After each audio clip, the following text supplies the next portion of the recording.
जय शनिदेव। शनिदेव को ग्रहों का राजा कहा जाता है। भगवान भोलेनाथ ने इन्हें न्याय के देवता की उपाधि दी है। शनिदेव को बहुत जल्दी क्रोध आता है। इसी क्रोध की वजह से पिता सूर्य से इनकी नाराजगी बनी रहती है। इनके क्रोध से सभी बचने की कोशिश करते हैं, वरना व्यक्ति पर मुसीबतों का पहाड़ टूट पड़ता है। इन्हें प्रसन्न करने के लिए शनिवार व्रत रखा जाता है। शनिदेव व्रत कथा। एक बार सभी 9 ग्रहों सूर्य, चंद्र, मंगल, बुध, बृहस्पति, शुक्र, शनि, राहु और केतु में बहस हो गई, कौन सबसे बड़ा है। आपस में लड़ने के बाद सभी देवराज इंद्र के पास पहुंच गए। इंद्र असमंजस की स्थिति में निर्णय नहीं दे पाए, परंतु उन्होंने सभी ग्रहों को सुझाव दिया कि पृथ्वी पर राजा विक्रमादित्य है, वो ही इनका फैसला कर सकते हैं, क्योंकि वो बहुत ही न्यायप्रिय राजा है। सभी पृथ्वी पर राजा विक्रमादित्य के पास गए, अपने आने का कारण बताया। राजा उनकी समस्या को सुनकर बहुत परेशान हो गए। उनका चिंतित होना भी लाजमी था, क्योंकि जिसको भी किसी से छोटा बताया वही गुस्सा कर जाएगा। राजा के काफी सोच विचार के बाद उन्हें एक उपाय सूझा।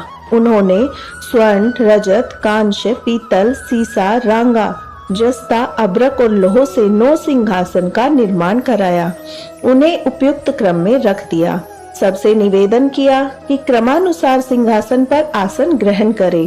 शर्त रखी गई कि जो सबसे अंतिम में सिंहासन पर आसन ग्रहण करेगा वही सबसे छोटा माना जाएगा, जिसकी वजह से शनिदेव सबसे बाद में आसन प्राप्त कर सके और सबसे छोटे कहलाए। क्रोध के आवेश में शनिदेव ने सोचा, राजा ने यह सब जानबूझकर किया है। कुपित होकर राजा से कहा, राजा तू मुझे नहीं जानता। सूर्य एक राशि में 1 महीना, चंद्रमा 2.25 महीना 2 दिन, मंगल 1.5 महीना, बृहस्पति 13 महीने और बुध और शुक्र 1-1 महीने विचरण करते हैं, लेकिन मैं 2.5 से 7.5 साल तक रहता हूँ। मैंने बड़े बड़े का विनाश किया है।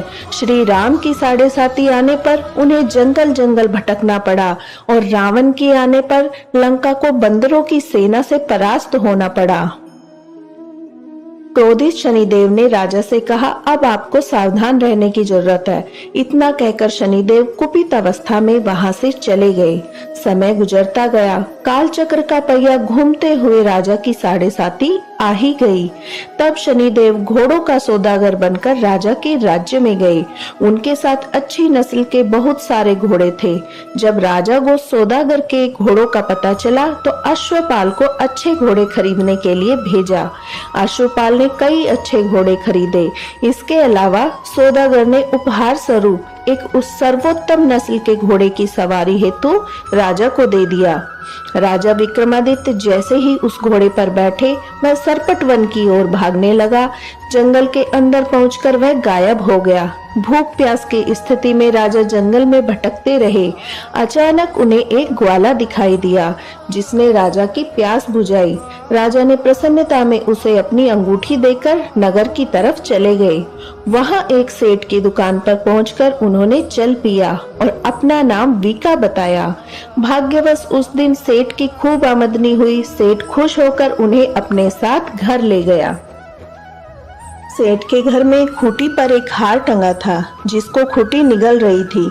कुछ ही देर में हार पूरी तरह से गायब हो गया। सेठ वापस आया तो हार गायब था।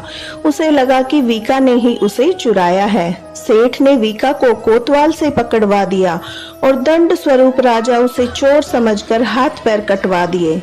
अपंग अवस्था में उसे नगर के बाहर फेंक दिया गया। तभी वहां से एक तेली निकला, जिसको वीका पर दया आ गई। उसने वीका को अपनी गाड़ी में बिठा लिया।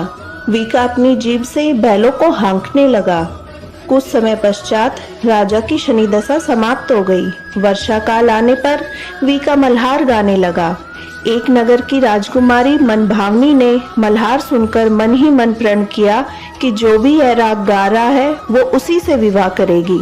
उन्होंने दासियों को खोजने के लिए भेजा, परंतु वापस आकर उन सब ने बताया कि वह एक अपंग आदमी है। राजकुमारी यह जानकर भी नहीं मानी। अगले ही दिन वह अनशन पर बैठ गई। जब लाख समझाने पर राजकुमारी नहीं मानी, तब राजा ने उस तेली को बुलवा भेजा और वीका से विवाह की तैयारी करने के लिए कहा। वीका से राजकुमारी का विवाह हो गया। एक दिन वीका के स्वप्न में शनिदेव ने आकर कहा कि देखा राजन, तुमने मुझे छोटा बताकर कितना दुख झेला है।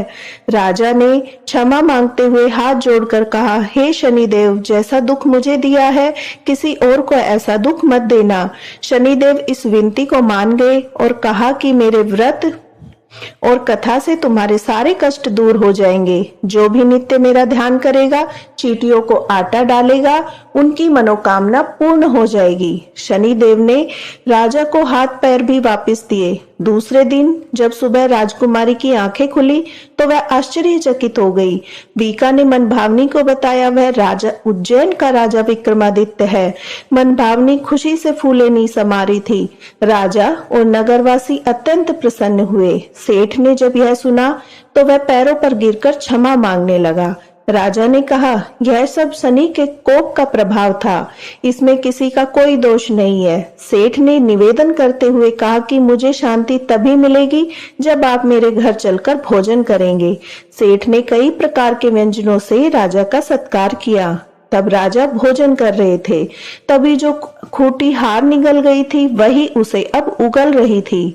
सेठ ने अनेक मोहरे देकर राजा का धन्यवाद किया और अपनी कन्या श्री कवरी से पानी ग्रहण का निवेदन किया। राजा ने शहर स्वीकार कर लिया। राजा अपनी दोनों रानियों मनभावनी और श्री कवरी को लेकर उज्जैन नगरी लौट आए। सारे नगर में दीपमाला और खुशी मनाई। राजा ने घोषणा करते हुए कहा, मैंने शनिदेव को सबसे छोटा बतलाया था, लेकिन असल में वही सर्वोपरि है। तब से सारे राज्य में शनिदेव की पूजा और कथा नियमित होने लगी। सारी प्रजा के बीच खुशी और आनंद का वातावरण बन गया। शनिदेव के व्रत की कथा जो भी सुनता या पढ़ता है, उसके सारे कष्ट दूर हो जाते हैं। शनिदेव आरती। जय जय श्री शनिदेव भक्तन हितकारी, सूरज के पुत्र प्रभु छाया में तारी। जय देव जय देव। श्याम अंक वक्र दृष्ट चतुर्भुजाधारी, नीलांबर थारनाथ गज की असवारी। श्याम अंक वक्र दृष्ट चतुर्भुजाधारी, नीलांबर धारनाथ गज की असवारी। जय देव जय देव। जय जय श्री शनिदेव भक्तन हितकारी, सूरज के पुत्र प्रभु छाया में तारी। जय देव जय देव। कीट मुकुट शीश रजत दीपत लीलारी, मुक्तन की माला गले शोभित बलिहारी। कीट मुकुट शीश रजत दीपत लीलारी, मुक्तन की माला गले शोभित बलिहारी। जय देव जय देव। जय जय श्री शनिदेव भक्तन हितकारी, सूरज के पुत्र प्रभु छाया में तारी। जय देव जय देव। मोदक मिष्ठान पान चढ़त है सुपारी, लोहा तिल तेल उड़द महिषी अति प्यारी।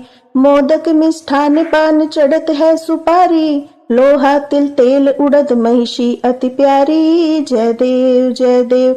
जय जय श्री शनिदेव भक्तन हितकारी, सूरज के पुत्र प्रभु छाया में तारी। जय देव जय देव। देव दनुज ऋषि मुनि सुमिरन नर नारी, विश्वनाथ धरत ध्यान शरण है तुम्हारी। देव दनुज ऋषि मुनि सुमिरन नर नारी, विश्वनाथ धरत ध्यान शरण है तुम्हारी। जय देव जय देव। जय जय श्री शनिदेव भक्तन हितकारी, सूरज के पुत्र प्रभु छाया में तारी। जय देव जय देव।